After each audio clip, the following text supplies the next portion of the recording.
네, 여러분 안녕하세요. 오늘은 사회복지 정책 산출 분석의 세 번째 차원인 전달 체계에 대해서 하도록 하겠습니다. 여러분들 책 156페이지부터 사회복지 정책 전달 체계에 대해서 나와 있는데 그 체계에 나와 있는 학습 목표를 한번 같이 보시겠습니다. 첫 번째는 사회복지 재화와 서비스 전달에서 정부 개입이 필요한 이유를 이해하고 설명할 수 있다. 두 번째는 사회복지 공급 주체의 형태를 구분해서 이해하고 각 부문, 즉 중앙정부, 지방정부, 민간 비영리 부문, 영리 부문의 특징을 비교해서 설명할 수 있다. 세 번째는 바람직한 전달 체계의 특성을 파악하고 공급 주체별로 두드러지는 개별적 특성을 찾아낼 수 있다. 이게 사회복지 정책 전달 체계의 학습 목표입니다. 그래서 이 책도 크게 3절로 구분이 되어 있는데 첫 번째인 사회복지 재화와 서비스의 특성과 전달 체계에 대해서 공부를 해보겠습니다. 자, 여러분들 전달 체계에 대해서 제가 3장에서 설명드렸던 것처럼 전달 체계는 다양한 급여나 서비스를 그 사회복지 정책 대상자에게 효과적으로 전달하기 위해 선택하는 조직적 장치입니다. 어떤 책에서는 이 전달 체계를 조직 전략과 공급 주체로 많이 구분을 하고 있고요. 또 조직 전략도 함께 다루고 있기도 합니다. 그런데 이 책에서는 공급 주체에 초점을 맞춰서 설명을 하도록 하겠습니다. 공급 주체는 아주 크게 공공부문과 민간부문으로 구분을 할 수 있어요. 그리고 공공부문은 다시 중앙정부와 지방정부로 구분을 할 수 있고요. 민간부문은 민간 비영리 부문과 민간 영리 부문으로 구분을 할 수 있습니다. 그러면 우리가 보통 자본주의 경제체제에서 재화와 서비스를 생산하고 분배받는 그런 체계가 어딘지 여러분들이 이제는 다 아시죠? 예, 우리는 보통 시장에서 우리가 필요한 재화와 서비스를 사고 팝니다. 근데 사회복지 재화와 서비스를 시장에서 공급하지 않고 왜 정부가 개입을 해야 되느냐, 이거에 대해서 이미 2장에서 설명을 했던 것처럼 시장 실패가 존재하기 때문입니다. 그래서 시장 실패가 뭔지 아주 간단하게 설명하면 시장에서 공급량을 정하고 그러는 게 가격 메커니즘에 의해서 정하잖아요. 그래서 가격에 의해서 자원 배분이 효율적으로 일어나야 함에도 불구하고 시장에서 그렇게 되지 못하는 여러 가지 현상들이 있는데 그런 시장 실패 현상 때문에 시장에서 사회복지 재화와 서비스를 공급하는 게 효율적이지 않고 또 적절하지 않을 수도 있다는 거예요. 특히 사회복지 재화와 서비스의 어떤 특성이 시장 실패를 일으킬 수 있고 또 정부의 개입을 필요로 하는가라고 봤을 때 이 책에서는 크게 6가지를 얘기를 하고 있습니다. 뭐냐면 사회복지 재화와 서비스의 공공재적 특성이 그 첫 번째고요.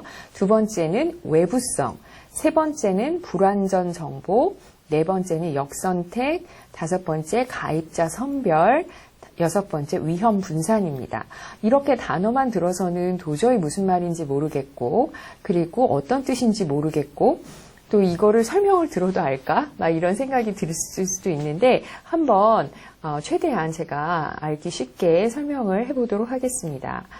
자, 먼저 사회복지 재화와 서비스의 특성 가운데 공공재적 특성이라는 게 있습니다. 이 공공재적 특성이라는 것은 공공재가 가지는 특성을 말하는 거고요. 공공재는 어떤 특성을 가지냐면 비경합성과 비배제성이 있는 재화를 말합니다. 그러면 비경합성과 비배제성의 반대말은 경합성과 배제성이겠죠. 여러분 먼저 공공재와 반대되는 의미가 사적재화입니다. 퍼블릭 굿즈와 프라이빗 굿즈의 차이점이 있는데 자, 퍼블릭 굿즈의 특성은 비경합성과 비배제성이라면 프라이빗 굿즈는 배제성과 경합성입니다. 그럼 배제성은 뭐고 경합성은 뭐냐? 배제성은 돈을 지불한 사람만 소비할 수 있다는 것입니다. 그러니까 돈을 지불하지 않은 사람은 배제할 수 있다라는 뜻이겠죠. 그 다음에 경합성은 나의 소비가 다른 사람의 소비를 줄인다는 것입니다. 이거는 나의 소비가 다른 사람의 소비를 줄인다 플러스 내가 산 가격에 다른 사람이 사지 못한다. 이런 말일 수도 있어요. 그렇다면 비경합성은 뭐냐? 구매자가 소비 혜택을 독점할 수 없다. 구매자가 예를 들면 이런 거죠. 내가 정말 적당한 가격에 이 물건을 사고 나면 양이 줄어들기 때문에 가격이 올라서 다른 사람보다는 유리한 가격에 샀다는 걸 알 수 있어야 되는데 내가 아무리 선점해서 사도 다른 사람이 더 싼 가격에 산다거나 똑같은 가격에 산다 그러면 구매자가 그런 소비로 인한 혜택을 독점할 수 없다는 거죠. 내가 이거를 먼저 소비함으로써 얻을 수 있는 이점이 별로 없어요. 그럼 사람들이 먼저 사려고 하지 않거나 아니면 나중에 사려고 하거나 그러겠죠. 아니면 가격이 떨어질 때를 기다리거나 막 이렇게 할 거예요. 그 다음에 비배제성은 뭐냐면 구매자와 비구매자를 구별할 수 없다. 예를 들어 공원 같은 거 들어갈 때 물론 돈을 내고 들어가는 뭐 에버랜드 이런 거면 모르겠는데 우리가 흔히 볼 수 있는 공원들은 돈을 내고 들어가지 않기 때문에 돈을 뭐 아무나 다 들어갈 수 있잖아요. 근데 거기서 만약에 돈을 받기 시작한다고 했는데 돈을 받은 사람과 받지 않은 사람을 구별하지 않고 막 들여보내준다라고 하면 그것도 말이 안 되겠죠. 그래서 비배제성이라는 거는 구매자와 비구매자를 구별할 수 없다는 것입니다. 그래서 이런 재화는 시장에서 사회적으로 적절한 만큼의 충분한 양이 제공되지 않아요. 왜냐하면 내가 사든 안 사든 내가 돈을 내든 안 내든 똑같다면 사람들이 사지 않으려고 할 것이고 그런 사람들이 사지 않으려고 하는 것들을 굳이 생산자들이 팔려고 막 생산하지 않을 거 아니에요. 그러니까 충분히 공급할 수 없답니다. 그래서 시장에서 돈 주고 살 구매자가 없다면 공급자 역시 충분한 양을 공급할 유인이 없다.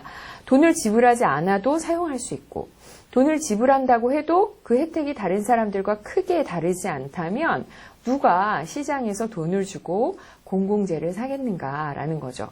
근데 사회복지 재화와 서비스는 공공재적 특성이 있다는 것입니다. 이거에 대해서도 이제 논란이 있어요. 사회복지 재화와 서비스가 공공재다, 아니다 이런 특성이 있어요. 사회복지 재화와 서비스를 공공재라고 주장하는 사람들은 시장에 내버려 두지 않고 정부에서 생산을 개입해야 된다라고 주장을 하는 사람이거든요. 그래서 사회복지 재화와 서비스는 공공재냐라고 했을 때 그렇다. 사회복지 재화와 서비스는 공공재다. 사회복지의 제공이 다른 사람에게 아무런 영향을 주지 않으면서도 모든 사람에게 혜택을 준다. 그러면 다른 사람에게 아무런 영향을 주지 않는다는 거는 이제 비배제성이라는 거죠. 그리고 모든 사람에게 혜택을 준다는 거는 모든 사람들이 그걸로 인해서 편익을 얻는데, 이익을 얻는데 그거에 대해서 아무도 대가를 지불하지 않아요. 그 모든 사람들이 다 혜택을 받는 그 재화가 사회적으로 많이 생산되면 좋을 거 아니에요. 그런데 그거에 대해서 그 가격을 지불하지 않으니까 아무도 그거를 생산하려고 하지 않는다는 거죠. 그래서 충분한 생산량을 위해서는 정부가 이 생산 비용을 보조하는 방식으로 공급자의 생산을 지원해야 된다라는 것입니다. 그러니까 그냥 생산자한테 내버려 두면 이거를 사람들이 돈을 안 내고 구매를 할 수 있고 돈을 안 내도 이용할 수 있기 때문에 살려고 하지 않는다는 거죠. 그러면 진짜 시장 안에서는 그거를 생산할 생산자가 없다는 거예요. 자, 그래서 공공재다라고 보는 사람들은 이게 공공재이기 때문에 사회복지 재화와 서비스는 시장에서가 아니라 정부가 개입해서 생산되어야 된다라고 하는 거예요. 근데 공공재가 아니라고 하는 사람도 있어요. 공공재가 아니기 때문에 시장에서 공급해도 된다라고 주장하는 사람도 있어요. 그런데 그럴 경우에도 정부가 조금 개입해야 된다고 하는 근거가 뭐냐면 공공재가 아니라고 할지라도 가치재라는 거죠. 가치가 있는 상품이라는 것입니다. 가치가 있는 서비스라는 것입니다. 그리고 완전히 공공재는 아니더라도 준공공재일 수 있다라는 거예요. 그래서 정부가 공적 재원을 사용하여 개입하는 것이 가치가 있기 때문에 공공의 개입이 있어야 된다라고 하는 게 이제 사회복지 재화와 서비스가 공공재적 특성, 공공재까지는 아니더라도 중공공재적 특성, 가치재적 특성이 있기 때문에 정부가 시장에 개입해서 아니면 정부가 직접 생산하고 공급해야 된다라고 하는 것입니다. 두 번째는 외부성입니다. 외부성은 시장 참여자의 경제적 행위가 의도하지 않은 편익이라는 말이 조금 어려운 말일지 모르겠지만 그냥 베네핏이라고 생각하시면 돼요. 이익을 미치고 또 손해를 끼친다라는 거예요. 보통 시장에서는 내가 이거를 통해서 이 소비를 통해서 또는 이 생산을 통해서 이익을 얻었으면 그거에 대한 대가를 지불받는 게 시장 실패가 되지 않아요. 그러면 이제 비배제성이 일어나서 교란이 생기는 거죠. 그리고 손해를 끼쳤으면 그거에 대해서 비용을 지불해야 돼요. 다시 한번 정리를 할게요. 내가 어떤 상품을 소비하거나 소비함으로써 이익이 생기면 생산함으로써 이익이 생기면 그거에 대한 대가를 지불받아야 돼요. 내가 어떤 상품을 생산해서 그거를 다른 사람한테 편익을 끼치면 그거에 대한 대가를 지불받아야 돼요. 네, 그 사람한테 이익이 됐기 때문에 그 사람이 그거에 대해서 나한테 대가를 지불해야 돼요. 그런데 손해를 끼쳤으면 그 사람한테 내가 손해를 끼쳤기 때문에 그 사람의 손해를 배상하기 위해서라도 비용을 지불해야 돼요. 내가 다른 사람에게 편익을 끼쳤으면 대가를 지불받아야 되고 내가 다른 사람들한테 손해를 끼쳤으면 비용을 지불해야 돼요. 이 원칙이 있어요. 그런데 아무런 대가를 받지도 내지도 않는 현상. 그러니까 분명히 손해나 편익을 끼쳤음에도 불구하고 대가를 받지도 못하고 비용을 지불하지도 않는 현상. 그것이 바로 외부성이 생기는 것입니다. 그래서 가격 기능이 완벽하게 작동하지 않는 현상을 외부성이라고 하는데 이거는 긍정적 외부성과 부정적 외부성으로 나눌 수 있어요. 자, 손해를 끼치는 거는 긍정적 외부성일까요? 부정적 외부성일까요? 그쵸. 부정적 외부성이죠. 손해를 끼치는 건 부정적 외부성이에요. 그러면 편익을 끼치는 거, 이익을 끼치는 거는, 혜택을 주는 거는 긍정적 외부성이에요. 그래서 이거를 뭐 다른 말로 어떤 책에서는 외부성이라고 하지 않고 외부 효과, 외부 경제, 양의 외부성 이렇게 표현을 하고요. 또 부정적 외부성은 부정적 외부 효과, 부정적 외부 불경제, 음의 외부성 이런 식으로 이제 반대말로 씁니다. 그래서 긍정적 외부성이 있는 재화와 부정적 외부성이 있는 재화는 사회적으로 볼 때 부정적 외부성이 있는 재화는 막 손해를 끼치니까 그거에 대해서 막 비용을 지불을 해야 돼요. 그거를 막 생산하는 사람은 손해를 끼치기 때문에 비용을 지불해야 되는데 비용을 지불하지 않잖아요. 그러니까 생산 비용이 생각보다 낮아지는 거예요. 그 사람이 생각하는 것보다 낮아지는 거예요. 생산 비용이 낮으면 더 많은 양을 생산할 수 있겠죠. 그러니까 사회적으로 막 손해를 끼치는 거, 나쁜 영향을 끼치는 상품들은 사회에서는 조금 생산했으면 하는데 생각보다 많이 생산이 되는 거예요. 반면에 긍정적 외부성이 있는 재화는 사람들한테 막 혜택을 끼치기 때문에 그게 많으면 많을수록 사회적으로는 좋겠죠. 그런데 그거에 대해서 아무도 대가를 지불하지 않으니까 사람들이 그거를 생산을 안 하려고 해요. 그러니까 사회적으로 적정한 양보다 적게 생산이 되는 거예요. 자, 이런 상품들이 바로 사회복지 재화와 서비스가 바로 이런 긍정적 외부성을 지니는 상품과 서비스라는 거예요. 그러니까 사회복지 재화와 서비스는 많이 생산되면 생산될수록 많은 사람들한테 혜택이 가요. 그럼 그렇게 혜택이 미쳤으면 그거를 생산한 사람들한테 그만큼 충분한 대가를 지불해야 되는데 그러질 않는다는 거죠. 그러면 사회적으로는 예를 들어 100이라는 양의 사회복지 재화와 서비스가 필요한데 생산자는 100만큼의 이익을 못 얻으니까 생산 안 하려고 해요. 그러면 100보다 적은 80이나 50만 생산을 하게 된다는 거죠. 그러면 사회복지 재화와 서비스의 생산은 생산자가 가격을 받고 얻는 편익보다 사회적 편익이 크기 때문에 더 많이 생산되어야 돼서 정부가 개입해서 이 사회적 편익, 사회적으로 이 사회복지 재화와 서비스가 끼칠 수 있는 편익에 대해서 정부가 가격을 지불해야지 적정한 생산량이 생산이 된다는 거예요. 그래서 사회복지 재화 서비스는 외부 경제, 긍정적 외부성, 긍정적 외부 효과 이런 것들이 있기 때문에 많은 양이 적정한 양이 생산되려면 정부가 개입해서 보조금 같은 걸 지급해서 그 혜택에 대한 대가를 그 생산자에게 지불을 할 수 있도록 해야 된다. 그래서 정부의 개입이 필요하다라고 하는 게 두 번째 사회복지 재화 서비스가 정부에서 생산 또는 공급에 개입해야 되는 이유입니다. 자, 세 번째는요. 불완전한 정보, 비대칭적 정보예요. 자, 불완전한 정보라는 건 이거를 생각했었죠. 우리가 시장에서 제대로 시장 실패하지 않고 제대로 자원을 주고 받으려면 그 상품이나 재화나 서비스에 대한 완전한 정보가 있어야지 이게 얼마여야지 합리적인 가격이다. 이걸 알게 된다는 거죠.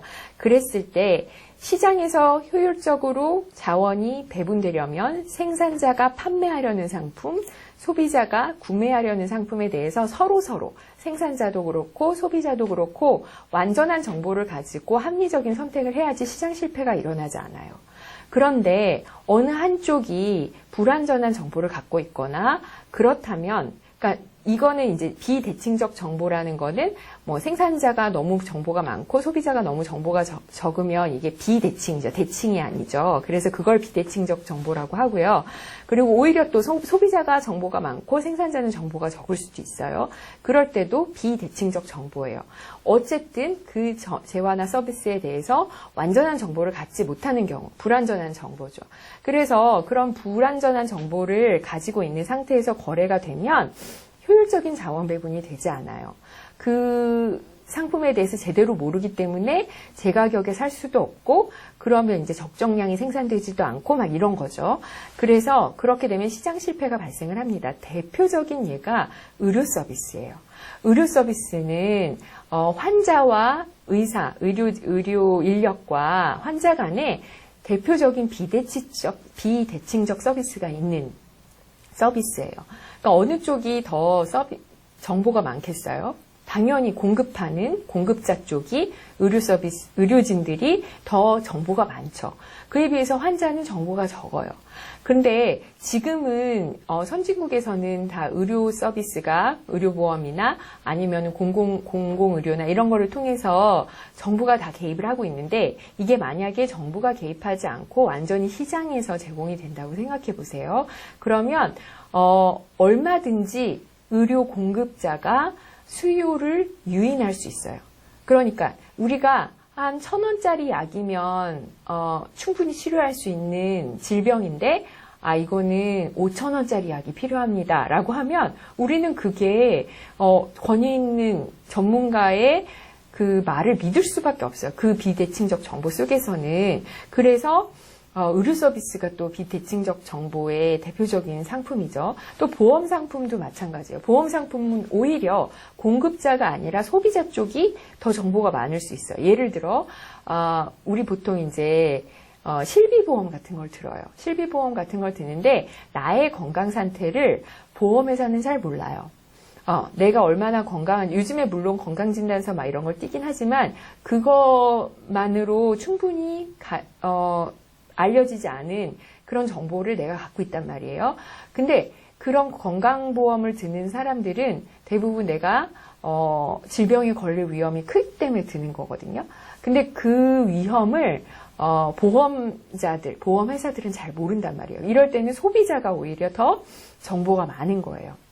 그래서 이 다음에 나오는 그 문제가 발생을 합니다. 바로 역선택인데요. 역선택이라는 거는 보험회사는 사고 발생 위험이 낮은 사람이 보험에 많이 가입해 주기를 희망하겠죠. 왜냐하면 사고가 많이 일어나면 많이 일어날수록 보험료 지출을 많이 해야 돼요. 네, 사고에 대한 보상을 많이 해야 돼요. 그렇기 때문에 보험회사는 사고 발생 위험이 낮은 사람이 보험에 가입해 주기를 희망해요. 그런데 보험회사가 보험 가입자의 사고 발생률을 완전히 파악하지 못해요. 여기서 말하는 불완전한 정보, 그리고 보험회사와 보험 가입자 간에 비대칭적 정보가 생기죠. 그래서 실제로는 사고 발생 가능성이 높은 사람들이 보험에 많이 가입하죠. 사실 건강한 사람들은 내가 질병에 걸릴 위험이나 사고를 당할 위험이나 이런 게 적다고 생각하기 때문에 보험에 많이 가입을 안 하고 오히려 그런 위험이 많은 사람들이 더 보험에 가입을 하죠. 근데 그런 사람들만 보험에 가입하면 보험회사는 사고가 너무 많이 일어나기 때문에 보험 그 지출을 너무 많이 해야 돼서 보험회사가 망할 수도 있어요. 그렇기 때문에 역선택이 일어나요. 그리고 또 보험 가입자 입장에서, 소비자 입장에서는 일단 보험에 가입하면 위험에 대한 안전망이 있다는 생각 때문에 이전에 비해서 사고 예방을 게을리할 수 있어요. 그러니까 내가 보험에 가입했으니까 나 좀 병원에 입원해도 돼. 내가 보험에 가입했으니까 뭐 사고 좀 나면 보험에서 다 해주면 되지. 이런 생각을 갖게 된단 말이에요. 그래서 보험회사의 수익이 줄어들거나 심지어는 적자를 보게 되는 경우도 있어요. 그렇게 되면 보험회사가 바보가 아닌 이상 그냥 역선택과 도덕적 해이를 가지고 보험회사를 운영할까요? 그렇지 않는다는 거죠. 보험회사는 이러한 손해나 적자의 위험을 줄이기 위해서 보험료를 높게 책정하려고 해요. 그러니까 실제로 이 사람한테 받을 보험료보다 이 사람이 사고 발생 위험이 높다고 판단을 해서 높게 보험료를 책정해야만 보험회사가 망하지 않는다고 생각하거든요. 그리고 보험료를 높게 책정하거나 아니면 진짜 보험 가입자를 선별해서 가입을 시켜요. 민간 보험회사에서는 그럴 수가 있어요. 보험 가입자를 선별해서 진짜 건강한 사람만 가입시키거나 정말 아주 건강하지 않은 사람은 가입 안 됩니다. 이렇게 할 수 있단 말이에요. 자, 그렇게 되면 이 뒤에 이 위험분산이라는 원래 지금 이 얘기는 이제 사회복지 제도 중에서도 사회보험에 해당이 되는 건데 여러분 사회보험에 대해서 배워서 아시겠지만 사회보험이라는 거는 사회적 위험에 대비해서 미리 보험료를 근로하는 기간 동안에 냈다가 그런 위험이 발생했을 때 보험기금으로부터 보험금을 받는 거잖아요. 그런데 그거를 이제 민간보험회사의 기술을 이용해서 하되 단지 사회보험의 차이점은 사회보험과 민간보험의 차이점은 강제가입이라는 거죠. 그래야지만 전체 근로자 또는 전체 국민이 가입을 하기 때문에 근데 그런 게 없으면요. 그냥 민간보험회사에 그냥 사회보험 대신에 민간보험회사의 국민들이 들어서 그런 위험에 예방하세요라고 하면 이제 사회적 안전망이 전혀 없는 계층이 생길 수 있어요. 어떤 사람들이냐면 사회적 위험을 우리는 지금 사회보험을 통해서 안전망을 만들고 있지만 민간보험회사에 맡겨서 민간보험회사에서 그런 사회적 위험에 대해서까지 커버를 한다면 질병의 위험, 실업의 위험, 은퇴의 위험 이런 사회적 위험 발생 가능성이 더 높은 계층이 사실은 저소득층이나 노인이거든요. 노인일수록 더 의료 서비스를 많이 필요로 하고 또 저소득층일수록 질병도 많이 걸려요. 그래서 저소득층이나 노인은 오히려 민간보험회사에서 사회적 위험까지 커버하면 진짜 사회적 위험에 대비해야 하는 저소득층이나 노인들은 오히려 가입이 배제되는 그런 악영향이 생긴다는 것입니다. 그래서 보험회사에서 아까 가입자 선별을 한다 그랬잖아요. 가입자 선별을 한다는 거는 위험 발생 가능성이 높은 사람은 보험 가입 안 시키는 거예요. 그거를 뭐라 그러냐면 크림 스키밍이라고 해요. 크림 전문 용어로 크림 스키밍이라고 하는데 그런 오히려 사회보험이 진짜 필요한 사람들, 보험이 진짜 필요한 사람들을 만약에 민간보험회사에만 보험을 가입하게 한다면 이 민간보험회사에서는 파산의 위험 때문에 적자의 위험 때문에 진짜 보험이 필요한 사람을 가입시키지 않는다는 거죠.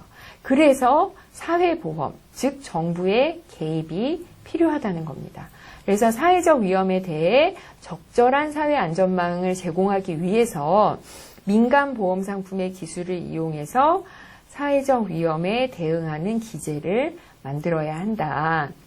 그래서 정부가 시장에 개입해서 전 국민 또는 전체 노동자들을 대상으로 강제적으로 가입하게 함으로써 보험 가입자를 늘려서 위험 분산 기능을 극대화한다라는 것입니다. 그래서 이런 공공재적 특성, 긍정적 외부 효과, 비대칭적 정보, 역선택과 도덕적 개의와 가입자 선별, 위험 분산의 극대화 이런 것 때문에 사회복지 재화와 서비스는 완전히 민간 부문, 즉 시장에서 공급되기보다는 공공부문, 정부의 개입이 일정 정도 필요하다는 것입니다. 자, 이게 사회복지 재화와 서비스가 정부의 개입이 필요한 이유입니다. 네, 이제 이어서 전달체계의 형태에 대해서 공부를 해보도록 하겠습니다. 이 전의 슬라이드에서는, 이 전의 영상에서는 왜 사회복지 재화 서비스 생산에 정부의 개입이 필요한지에 대해서 설명을 했어요. 이것은 무슨 말이냐면 사회복지 재화 서비스의 생산은 다른 상품이나 서비스와는 달리 정부가 주도적으로 생산하고 공급한다는 얘기예요. 그래서 그 전달체계 공급 주체에서 가장 먼저 다루어야 할 부분이 공공부문 중에서도, 공공부문은 사실 정부만 다루는데 공공부문의 중앙정부입니다. 자, 공공부문은 정부라 그랬어요. 정부 섹터예요. 근데 정부는 제가 수업 시간에 여러 번 말씀드렸지만 중앙정부와 지방정부로 나눌 수 있습니다. 중앙정부는 중앙행정기관들을 생각하시면 되고요. 지방정부는 지방자치단체, 즉 경기도, 서울시, 부천시, 시흥시 이런 것들을 생각하시면 됩니다. 그러면 중앙정부는 어떤 특성이 있는가? 사회복지 전달체계로서 공급 주체로서 중앙정부는 어떤 특성이 있는가? 이거를 먼저 설명하도록 하겠습니다. 자, 중앙정부는요, 사회복지 재화 서비스가 주로 이제 정부가 공급 주체가 되는 경우가 많아요. 여기서 정부는 사실 중앙정부일 수도 있고 지방정부일 수도 있어요. 그래서 사회복지 재화 서비스는 시장 실패로 인해서 앞에서 제가 말했던 공공재적 특성부터 시작해서 위험 분산 기능까지 그 5가지, 6가지의 특성, 그 특성으로 인해서 정부가 공급 주체가 되는 경우가 많아요. 근데 2차 대전 이후에 많은 서구 선진 복지 국가들에서는 정부가 사회복지의 주된 공급 주체가 됐습니다. 그래서 어떤 정책, 어떤 재화와 서비스가 그러면 중앙정부가 하는 게 맞냐라고 생각하면, 여기서 맞냐라는 거는 맞다 틀리다를 얘기하는 거예요. 적절하냐. 수급자 수가 많고, 대상이 많고, 대상 숫자가 많고, 그 다음에 지출액이 큰 사회복지 재화나 서비스는 예를 들면 사회보험이죠. 사회보험은 전 국민을 대상으로 한다거나 전체 근로자를 대상으로 하기 때문에 이런 것들은 가입자가 전 국민이나 전체 노동자가 되어야지 우리가 앞에서 봤던 위험 분산 효과가 크거든요. 위험 분산이라는 거는 가입자가 많으면 많을수록, 보험의 경우에 가입자가 많으면 많을수록 위험이 그 많은 가입자에게 분산이 되기 때문에 이런 거죠. 5명이서 1,000만 원을 부담하는 거랑 500명이서 1,000만 원을 부담하는 거는 한 사람이 부담해야 되는 숫자가 다른 거잖아요. 그렇죠? 그런 게 바로 위험 분산 효과입니다. 그래서 많은 사람이 가입할수록 위험 분산 효과가 큰데 그런 정책들은 중앙정부가 하는 게 맞다는 거예요. 지방정부도 아니고 중앙정부가. 그래서 이거를 정리를 하면 전국적으로 통일성이 있는 정책, 지역마다 다르지 않아도 되는 거, 그 다음에 집행이라는 건 실제로 시행을 하는 거거든요. 그거보다는 기획을 하는 업무. 그러니까 기획을 해서 그거를 실제로 실행하는 거는 지자체에서 많이 실행을 하거든요. 그래서 기획이 강조되는 정책, 그리고 서비스의 접근성이 중요하지 않은 정책. 서비스 접근성이라는 거는 내가 직접 가서 서비스를 받고 이런 거거든요.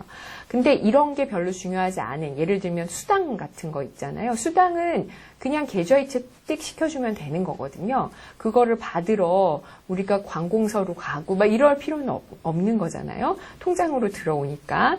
그런 정책들은 중앙정부가 하는 게 더 적절하다라는 거예요. 근데 중앙정부가 주요한 전달체계라고 해도 사회보험 같은 경우에는 각 지역에 정책을 집행하는 기구를 두는 경우가 있어요. 그러니까 아무리 통장으로 급여가 온다고 해도 급여를 신청을 한다든지 뭘 문의를 한다든지 상담을 한다든지 그런 업무는 해야 되거든요. 그렇다고 해서 이거를 지자체에서 다 할 수는 없어요. 그래서 사회보험 같은 경우는 공공기관을 만들어요. 이 산하에 보건복지부 산하에 국민연금공단을 만들고 국민건강보험공단을 만들고 또 근로복지공단은 고용노동부 산하기구거든요. 그래서 이 공공기관에 위탁 운영을 해서 여러분들 아마 여러분들 동네에 국민건강보험공단 지사나 국민연금공단 지부가 있는 거를 보신 적이 있을 거예요. 국민연금공단 중앙정부에서 하는데 왜 우리 지역에 있지? 라고 하면 이 기관들이 지역에 그런 기관들을 만들어서 급여 지급에 필요한 여러 가지 업무를 할 수 있도록 하는 겁니다. 그래서 다른 지역으로의 파급 효과가 크고 규모의 경제가 발생하는 정책, 규모의 경제라는 거는 생산량이 늘어날수록 단위당 생산 비용이 줄어드는, 그러니까 생산량이 많으면 많을수록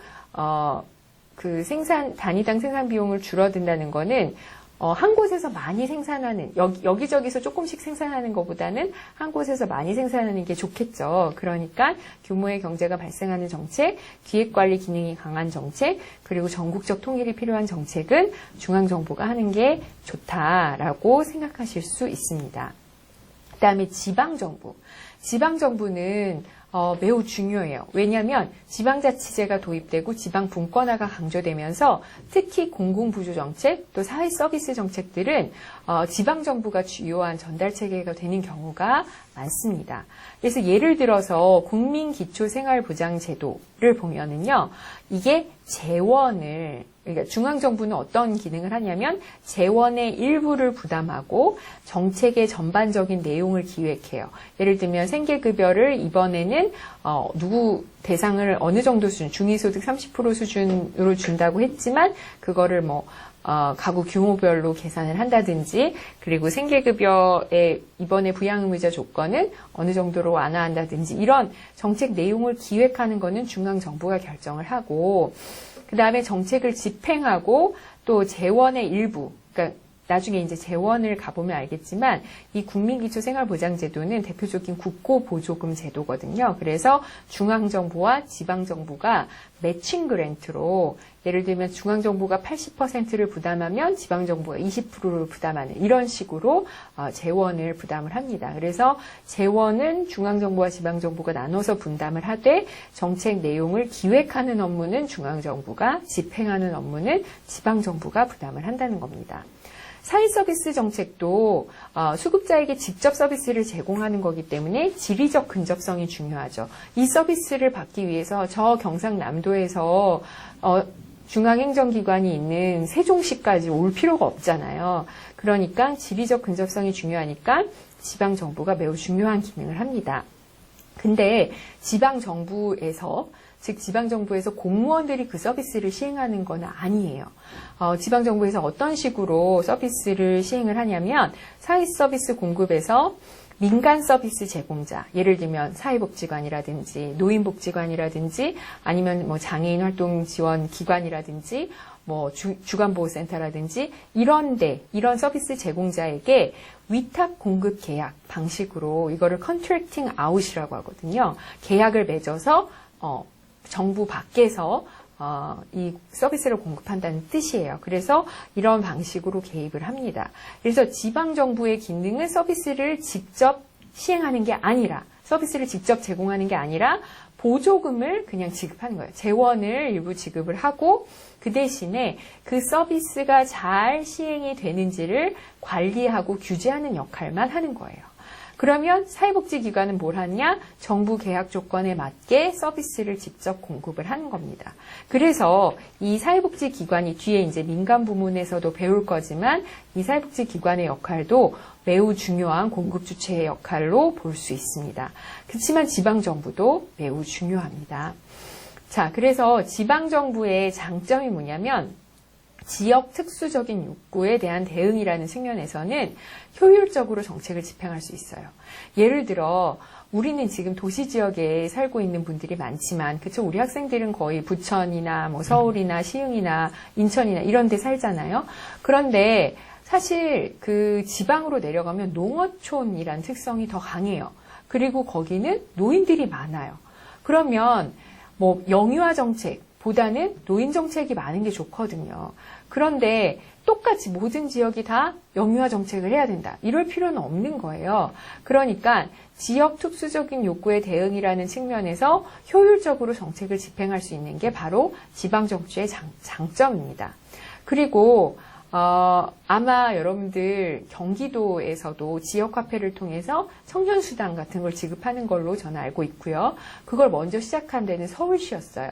이런 식으로 지방정부들 사이에 경쟁을 유발시켜서 지방정부가 이제 정책을 주도하게 되면, 우리 지역에서 사는 게 이런 복지 혜택을 누릴 수 있다라는 걸로, 사람들을 많이 끌어모을 수도 있고, 또 지방선거에서도 내가 뭐 시의원이 되면, 내가 뭐 도지사가 되면 이런 정책을 하겠다라고 할 수 있기 때문에 그런 경쟁을 유발시켜서 경쟁 원리에 의해서 제어와 서비스의 질이 향상될 수 있다는 그런 특성이 있어요. 그런 장점이 있는 반면에 그러면 그렇게 장점이 많은 지방정부가 모든 사회복지 정책을 하면 어떠냐라고 했을 때 또 한계가 있어요. 어떤 거냐면 지역 간의 불평등이 커질 수 있다는 거죠.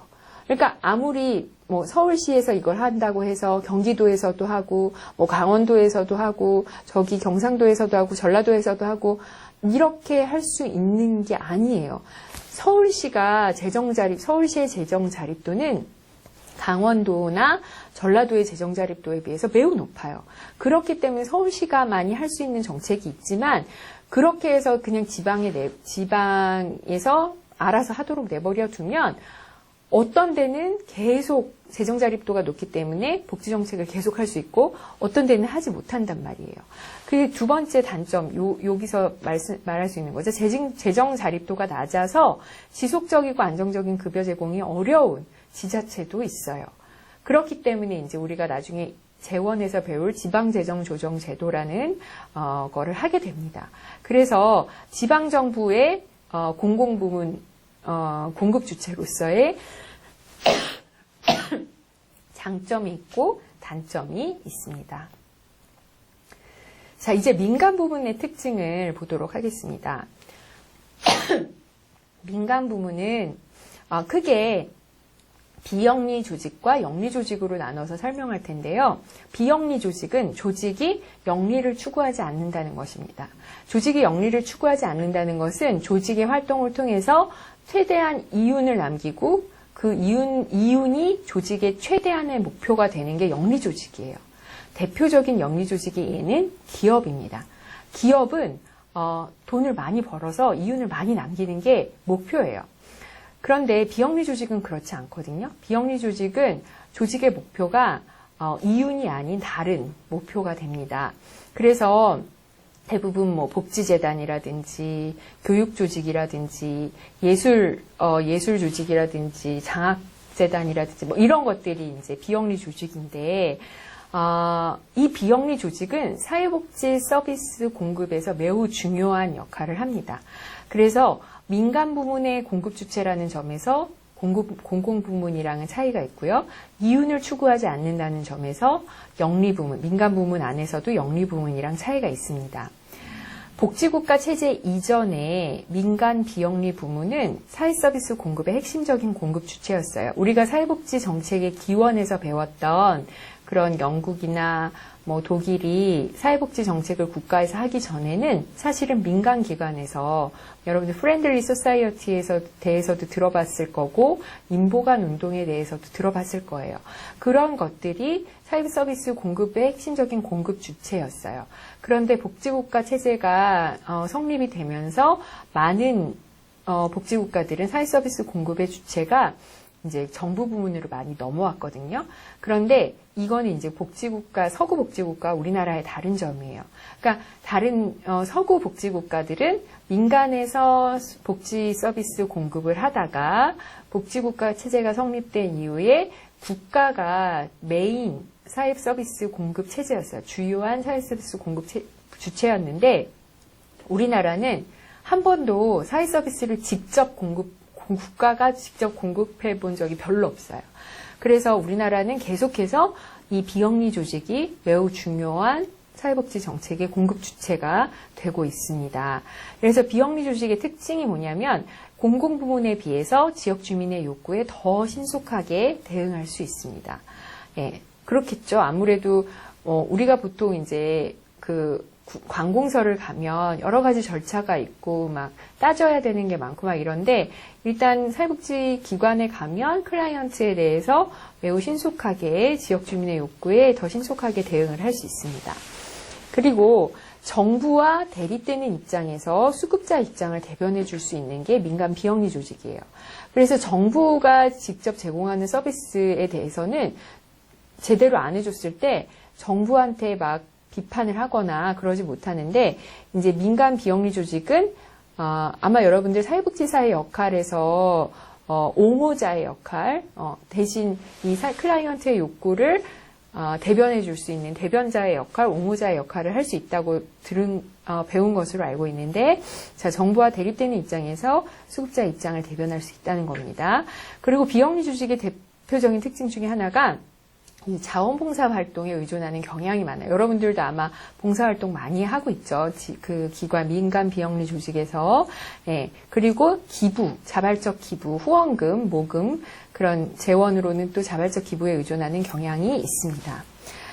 자, 그리고, 이 민간 비영리 조직은 자발적 기부나 모금에만 의존하지 않고 사실은 아까 얘기했던 지방정부가 민간 부문에 사회 서비스 위탁을 한다 그랬잖아요. 그런 식으로 정부 비용을 보조받기도 합니다. 그래서 공급자가 이제 보조금을 지급하는 방식으로 많이 지급이 됐었는데, 예전에는, 그러니까 공급자에게 보조금을 지급하는 방식으로 많이 운영이 됐었는데, 이제 바우처가 생기면서 공급자에게 비용을 지급하는 게 아니라 수요자에게 비용을 지원해요. 그래서 이용료를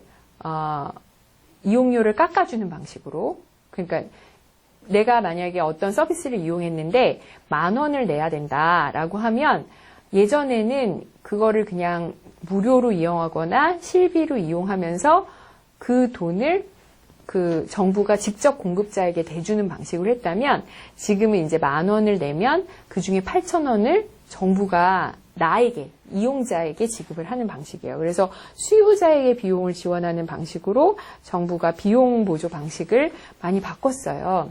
바우처를 도입하면서 그렇게 한 이유는 이제 서비스 공급자들 간에 우리 서비스를 이용하세요라고 하는 경향이 강한 거죠. 왜냐하면 수요자가 선택을 해서 이 서비스를 선택해야만 그 수요자에게 지원된 비용을 그 기관이 받을 수 있기 때문에 그렇게 해서 서비스 공급자들 간의 경쟁을 유발시키고 시장 원리를 도입하게 됩니다. 그리고 민간 비영리 조직의 특징은 관료제 조직인 정부보다 신속하고 융통성 있는 서비스를 제공할 수 있고 또 필요한 서비스를 민간 부문에서 제공한다는 것은 불필요하게 공공부문이 확대되는 것을 저지할 수 있어요. 공공부문이 확대되면 확대될수록 좋긴 해요. 아직까지 우리나라는 이제 공공부문 비율이 많이 적기 때문에 계속 증가는 해야 되는데 사실 공공부문이 확대되면 확대될수록 정부 재정 적자가 늘어나거든요. 그래서 민간 부문에서 이 역할을 감당을 해준다면 정부 재정 적자를 줄일 수도 있는 그런 장점도 있습니다. 그리고 아무래도 관료제 조직인 공공부문보다는 민간 비영리 조직에서 창의적이고 선구적인 서비스를 개발할 가능성이 높습니다. 자, 이제 영리 조직의 특성에 대해서 공부를 해보도록 하겠는데요. 아까도 얘기했지만 대표적인 영리 조직은 기업입니다. 그럼 기업에서 사회복지를 생산하는 거를 시장에서 생산한다고 볼 수 있을까요? 사실 그거는 아니에요. 그러니까 기업에서 시장에서 사회복지 서비스를 생산한다고 하는 거는 기업에서 사회복지 서비스와 유사한 서비스를 제공해서 다 이용료를 받을 때 그렇게 되는 거고요. 기업에서 지금 제가 제안하는 기업복지나 아니면 뒤에 있는 사회공헌 활동 이런 것들은 기업에서 이윤을 얻으려고 이 자체적으로 이윤을 얻을 수는 없어요. 이 자체적으로 이윤을 얻을 수는 없지만 궁극적으로는 기업은 기업 복지를 통해서 또 사회공헌 활동을 통해서 기업 이미지를 제고하고 자기 회사의 근로자들의 생산성을 증진시켜서 궁극적으로는 이윤을 얻으려고 하지만 이 기업 복지나 사회공헌 활동 자체가 시장에서 영리적으로 서비스를 판매한다는 의미는 아니에요. 그러니까 기업에서 하는 이 사회복지 정책과 관련된 이런 내용들을 알아보도록 하겠습니다. 첫 번째가 기업복지입니다. 기업복지는 뭐냐면 기업이 근로자를 대상으로 근로자와 그 가족의 복지 향상을 위해 실시하는 각종 정책, 보상, 복지 서비스의 종합적 체계입니다. 그래서 이 기업의 생존과 불가분의 관계고요. 그 다음에 자본주의적인 구조법칙에 더 종속적입니다. 정부에 비해서 상대적으로 기업 복지를 한다는 거는 자기 회사 근로자에게 혜택을 준다는 거, 복지 혜택을 준다는 거거든요. 그건 일반 국민에게 혜택을 주는 거와는 다른 거예요. 하지만 근로자도 국민의 한 사람이기 때문에 기업 복지를 통해서 뭔가 복지 혜택을 얻으면 총량적인 복지가 증가하는 건 사실이에요. 그렇지만 그것이 기업의 생존이랑 더 관련이 있고 그리고 자본주의적인 방식에 더 종속적이라는 거죠. 그래서 정부에 비해서 상대적으로 기업의 사적 이익 증대에 더 비중을 둔다고 합니다. 그래서 급여 혜택의 근거가 기본적 욕구, 보통 이제 정부의 정책은 기본적이고 사회적인 욕구를 충족시켜주는 거잖아요. 기본적 욕구를 충족시켜주는 거에 초점을 맞추기보다는 이 사람이 우리 회사 근로자인가? 이게 더 중요한 자격 조건이라는 거예요. 그래서 보편주의를 추구하기보다는 선별주의를 추구한다. 근데 여기서 선별주의는 저소득층을 대상으로 하는 선별주의라기보다는 우리 회사 근로자에게만 혜택을 준다는 그런 의미에서의 선별주의를 말합니다. 그리고 그렇기 때문에 국가복지에 비해서 사회적 불평등 확대 효과가 있습니다. 왜냐하면 좋은 회사에 다니는 근로자일수록 기업복지 혜택이 많아요. 근데 좋은 회사에 다니는 근로자들은 그 자체로 소득이 높기 때문에 그런 사람들이 또 기업복지 혜택도 많이 받는다는 거는 불평등을 완화하기보다는 불평등을 더 심화시키는 그런 기능이 있습니다. 그래서 어떤 것들이 있느냐, 임금으로 지급되는 급여 외에 복리비들이 있어요. 그래서 주거 같은 경우는 대출을 해준다든지, 이자를, 주거비를 좀 준다든지, 아니면, 사내 주택, 근로자를 위한 주택을 제공을 한다든지, 사택이라고 그러죠. 그런 걸 제공을 한다든지, 또 의료보건에서 건강검진을 실시해준다든지, 의료비를 보전해준다든지, 식사, 문화, 체육, 오락, 이런 거, 그 다음에 보험료 지원해주고, 경조비용 주고, 금융재형저축, 학비 보조, 사내 근로복지기금 출연금, 보육비 지원금, 등등등등 이런 여러 가지 혜택이 기업복지를 통해서 근로자에게 제공되는 복지입니다. 두 번째는 기업이 하는 이제 사회복지 정책 내용 중에 하나가 사회공헌 활동이 있습니다. 기업이 자기 회사 근로자, 아까 기업복지는 자기 회사 근로자를 대상으로 했잖아요. 그게 아니라 전체 시민을 대상으로 사회복지 공급자 역할을 합니다. 왜 기업이 이런 역할을 할까요? 이윤을 추구하는 기업이 이윤을 최대로 남기는 게 기업의 최고의 목표인데 왜 이렇게 전체 시민을 대상으로 사회복지 공급자 역할을 할까요? 그거는 왜 그러냐면 이윤 추구뿐만이 아니라 기업의 사회적 책임이라는 게 요즘에 더 강조가 되고 있어요. 이거를 CSR이라고 하는데요. 이 기업의 사회적 책임이 더더욱 강조되고 있어서 아마 여러분들도 들어보셨을 거예요. 마이크로소프트사가 얼마나 많은 기금을 재단으로 만들어서 많이 사회공헌을 위해서 쓰는지 들어보셨을 거고, 우리나라의 대부분의 대기업들이 다 사회공헌 활동을 위한 복지재단 같은 걸 갖고 있어요. 그런 것들이 진짜 그 사람들이 이제 국민을 위해서 한다기보다는 자기 기업의 이미지 제고를 위해서 하는 거예요. 예, 그렇게 해서 사람들이 그 기업에 대한 브랜드 이미지가 증가하면 그 상품을 더 많이 소비하게 될 거고, 그렇잖아요. 여러분들도 뭐 최근에 이제 뭐 가뚝이라고 하는 오뚜기 같은 경우에 라면이 갑자기 많이 팔렸어요. 옛날에 농심라면이 더 많이 팔렸는데 오뚜기 라면이 갑자기 많이 팔렸어요. 왜 그러냐면 그 오뚜기라는 기업이 얼마나 선하게 이렇게 뭐 자기 직원에게나 뭐 갑질 이런 거 하지 않고 그렇게 했다는 게 막 알려지면서 그 기업의 브랜드 이미지가 제고되면서 그 라면이 상품량, 그 생산량 또는 소비량이 엄청 증가했어요. 자, 이렇게 기업이 그 제품 잘 만드는 것도 중요하지만 그 기업의 브랜드 이미지를 제고하는 게 중요하고, 그 방법 중에 하나가 사회공헌 활동이에요. 그래서 기업 자선이라든지 공익 관련 마케팅, 소외계층 지원 활동, 직원의 자원봉사 이런 것들을 통해서 영리조직인 기업도 사회복지 전달체계로서의 역할을 한다는 것입니다.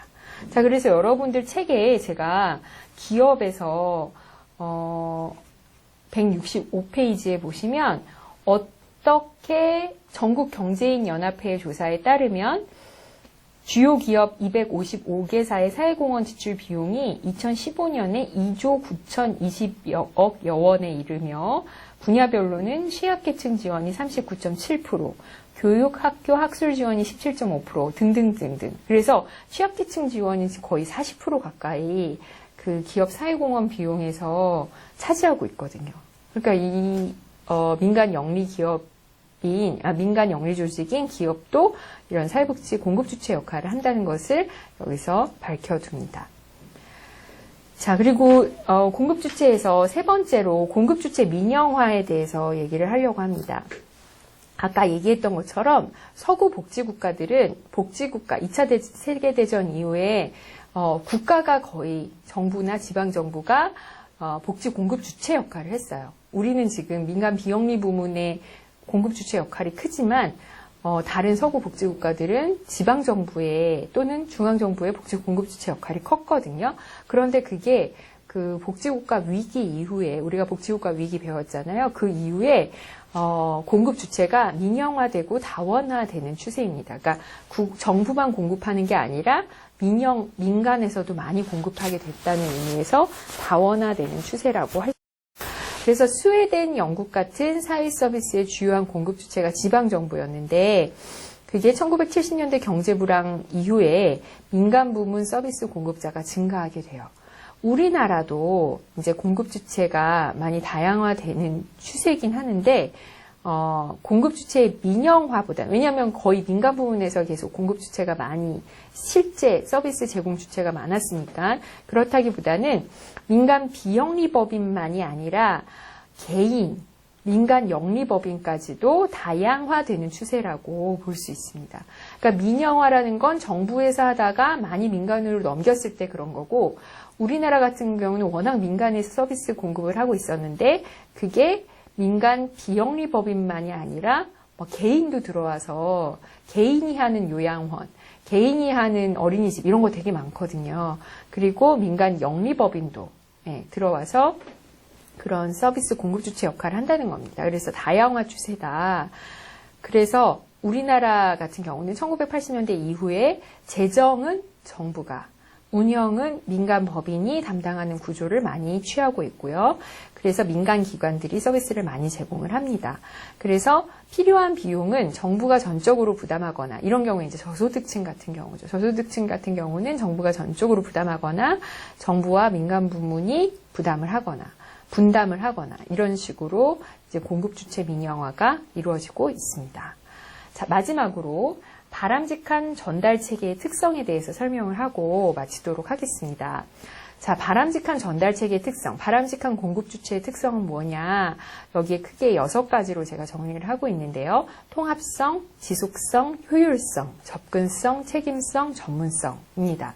통합성은요, 다양한 전달 체계를 통해서 다양한 욕구를 충족한다. 그런데 전달 체계 간에 조정이 이루어져야 돼요. 그러니까 똑같은 서비스를 중복시키거나 그러다가 또 누락시키는 것도 하지 말아야 돼요. 그래서 통합적으로 공공부문과 민간부문에 잘 연계가 되어 있어야지 그게 통합적으로 제공이 되겠죠. 공공부문에서 주는 줄 알고 민간부문에서 안 주고 있었다. 뭐 이럴 수도 있고요. 공공부문에서 주는 거를 또 민간부문에서도 줬다. 이렇게 중복이 일어날 수도 있습니다. 그렇기 때문에 공공부문과 민간부문이 또는 부문과 부문 간, 예를 들어 복지관에서 주고 있는 줄 알았는데 노인복지관에서는 또 안 줬다. 뭐 이런 게 아니라 기관과 기관 간, 부문과 부문 간에 서로 통합적으로 서비스를 제공을 해야 된다는 겁니다. 그다음에 지속성입니다. 욕구가 시간에 따라서 변화가 될 수도 있고 지속이 될 수도 있어요. 그렇다면 그 욕구를 잘 파악을 해서 이 욕구의 변화에 제대로 대응을 해야 되고, 그리고 욕구가 지속될 때는 재원을 확보해서 그 지속적인 욕구를 계속 충족시켜 줄 필요가 있어요. 만약에 재원이 떨어지면 이 지속성을 유지할 수가 없습니다. 그 다음에 효율성도 정말 중요해요. 효율성은 비용의 효율성, 시간의 효율성입니다.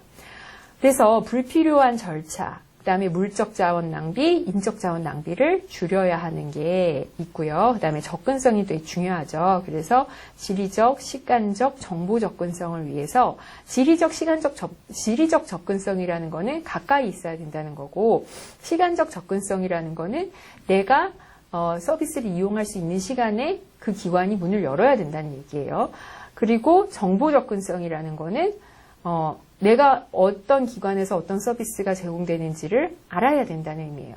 어떤 기관에서 어떤 급여가 제공되는지를 알아야 된다는 의미예요. 그러려면 정책에 대한 안내도 잘 돼야 되고, 교통편도 있어야 되고, 인력이라든지 운영시간 같은 거에 대한 접근성이 확보가 돼야 돼요. 그 다음에 5번째는 책임성입니다. 책임성이라는 거는 이게 사회복지기관에서, 물론 민간 비영리 부문이나 영리 부문에서 뭔가 사회복지 서비스를 공급한다고 해도 그 재원의 일부를 국가가 부담한다든지, 어쨌든 국가로부터 위임받은 업무일 수도 있고요. 국가가 위탁계약을 맺은 업무일 수도 있어요. 그렇기 때문에 이 국가로부터 위임받은 업무를 잘 해내야 되는 겁니다. 그래서 정책 집행 과정이나 결과에 대해서 정당성을 가지고 있어야 되고 책임감을 가지고 있어야 된다라는 거고요. 마지막으로 전문성입니다. 이 공급 주체, 국가냐 정부냐 뭐 이런 것도 중요하지만 그 정부나 민간기관에서 일하는 인력도 매우 전문성을 가져야 되는 거죠. 그래서 종사자의 객관적 자격, 업무에 대한 권위, 자율적 결정권과 책임성, 이런 것들도 매우 중요합니다. 자, 여기까지 해서 이제 전달 체계에 대해서 배웠습니다. 다음 시간에는 재원에 대해서 배우도록 하겠습니다. 수고하셨습니다.